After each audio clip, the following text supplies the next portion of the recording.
ஐயோ மாடு ஓடுவேன். என்ன இவன் சத்தம் கீழே பாத்துட்டான். ஓ நம்பத்தான் மாடா, அத்தான் பயந்து பாத்துட்டான். டாய் எழுதாடா பட்றா.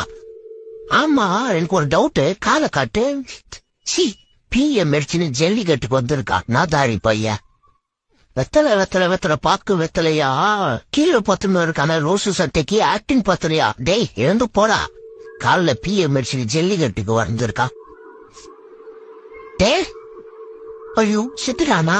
இவன் செத்தா நம்மள பூச்சி ஜெயில போட்டுருவாங்களே. டே யாராவது இவன் வந்து ஹாஸ்பிட்டல் கூட்டு போறா, என்ன பார்த்தா பிதிர்ல இருக்கான். வாடா மஞ்சா சட்டா, நான் இப்படி நிக்கிறேன், அவனை சீக்கிரம் தூக்கின்னு போடா. என்ன இவன் ஏந்துக்கவே மாட்டான். அந்த மாதிரி இந்த மாதிரி எந்த மாதிரி கீழே பத்துன்னு இருக்கான ரோஸ் சட்டை அவங்களுக்கு பெரிய கேப் மாதிரி. சரி நான் இப்படி திரும்பிக்கிறேன், திரும்பி அவனை தூக்கி போடா. டே மஞ்சா சட்டா சீக்கிரம் வந்து ஒழிச்சுன்னு போடா. அவனை ரொம்ப நார்மலா திரும்பி இருக்க, கழுத்துல ஒலிக்குதுல அப்படிதான் நோண்டு.